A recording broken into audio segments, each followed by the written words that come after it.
Ayun, good morning po. Welcome back sa ating munting channel. This is Kuya Alex at sa kasalukuyan ay narito po tayo sa Indang Alfonso Road. Ayan. Ito po yung doon tayo galing sa Barangay Pulo, and then ito yung barangay hall ng Tambo Ilaya. Then susunod na Tambo M Kulit. Napakarami pala niyang barangay tambunan, ano. May Balagbag pa. Mayroon pang Tambo Malaki. Oo. So, update naman po natin itong East-West Lateral Road ng Indang West section. Anyway, linggo pa rin. Ika-25 araw sa buwan ng Mayo 2025. Oras na po natin. Alas 8:28 ng umaga. Ito na yung barangay Tambo M Kulit. Ayan, Indang, Cavite. Then halos mapakalapit na nung natanaw natin na sementado, mga kabayan, bago dumating dito sa ginagawang tulay. Hindi lang natin matrace kung saan siya banda. Ang hirap maghanap. O buti na lang tinulungan tayo ng isang truck driver. Eto na may development na rito kahit pa paano. Ayan, binuldos na ito. Ayan na yung tulay na natanaw natin kanina. So ito yung alignment papunta doon. Dito yung Urus Farm. Ayan ayan yung tarpaulin ng DPWH. So proceed na tayo, mga kabayan. Ito yung Urus Farm. Nung nakaraang bisita po natin dito, hindi tayo nakatuloy doon sa may sagingan. Yung isa pang right of way dyan, paglampas ng Tambo Balagbag, no? Kasi nilagyan ng barbed wire, meaning hindi pa siya na-acquired. Hindi pa talaga papayag yung may-ari. Cap Constancia.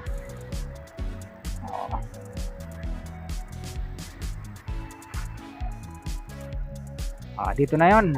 This is it na. Medyo nalalapit ng tagulan, pahirapan na naman dito. Pag mula dito ay maganda na yung semento. Ito naman po, napakita na natin to last vlog natin. Ang aalamin natin yung mga nadagdag na development. Kasi nga po last time, yung binabanggit ko sa inyo kanina, nilagyan ng barbed wire yung natitira pang right of way dyan, siguro mga 100 meters yun, or more or less. Balay Kulit Farm and Resort. Ganda rin siguro sa loob niya.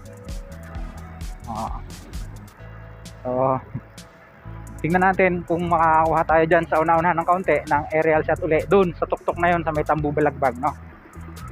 Tumuguho talaga, malambot lupa rito. Butin lang, di ganun kataasan. Paglampas ng Tambo Balagbag na yan, yung barangay road, lulusong pa ganon, then may kapraso dyang sagingan. Yun yung nilagyan ng barbed wire. Alamin natin kung ano nang nangyari, no?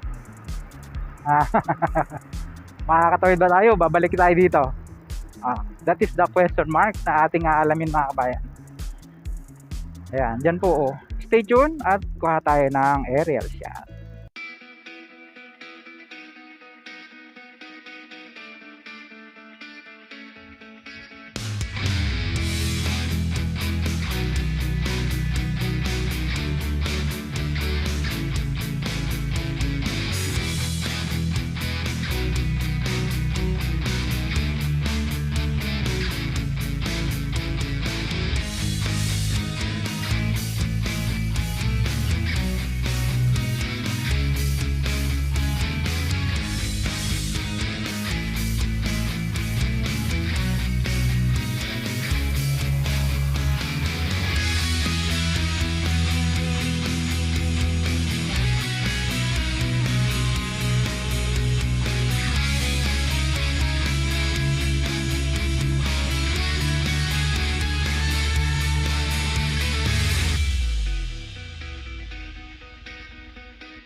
Ayun, tutuloy na natin.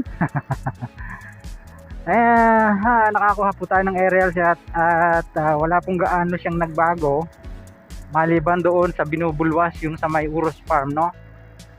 Tapos ito ay yun nga yung barbed wire nung nakaraan. Tingnan natin kung ano nang nangyari, no? Ayun, binuksan na po uli.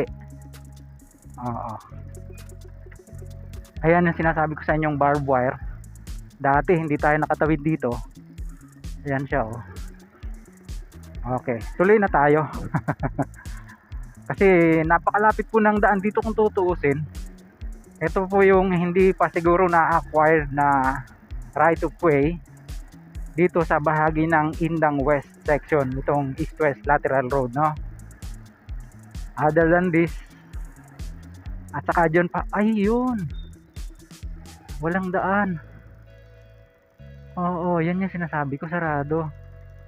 Mga kabayan, ano. Wala nga, oo. Talagang babalik tayo. Wait lang.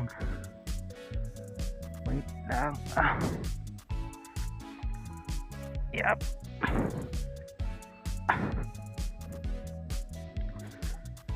Yun. Ay ko, sakit.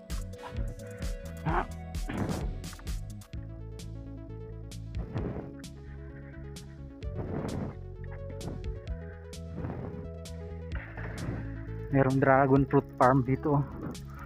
So yun, talagang hindi po nga pala na-acquired yung sayang, no? So balik tayo and then resume tayo doon sa may Daine na, no? Papakita ko sa inyo yung ginagawang tulay doon sa patawid. Stay tuned po.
Ayun, dito na tayo sa Barangay Daine. Ayan.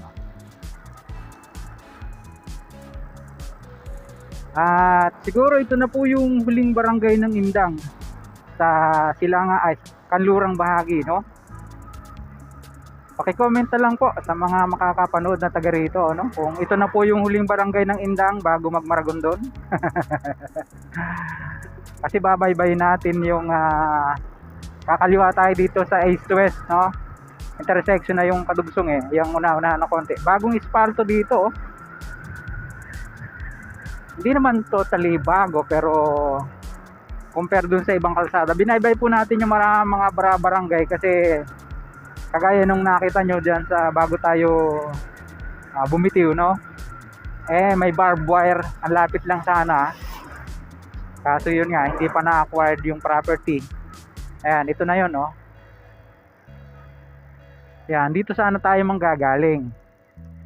Ayan, tamo nilagyan ng arrow to Indang kasi nga hindi pa makalusot doon. Tapos dito tayo kakaliwa, ayan, sa Dati Forest, this east way. Diyan lang yun, sa una-unahan ng konti.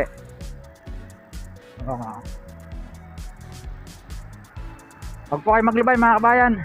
Kakat lang tayo ng konti, then resume tayo doon sa may tulay na ginagawa. Patawid po ng Puluri Sara. Let's go. Ayun, dito na tayo. Medyo malayo-layo pa siya mula doon sa pinasukan natin kanina sa may panulukan ng Daine. Siguro mga more or less 3 kilometers pa bago natin marating itong ginagawang tulay. Ayan. Oh, yan na, oh. Stay tuned, kuha tayo ng aerial shot. Let's go.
Ngayon, temporarily ay isang lane lang muna yung nagagamit dito kasi nga may equipment, tapos may mga rebars.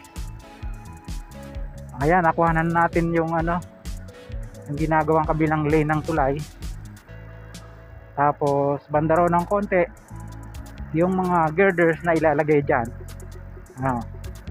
So ayun, yan lang po muna yung ating update dito sa Indang West section. May nadagdag na kaunting mga pagbabago.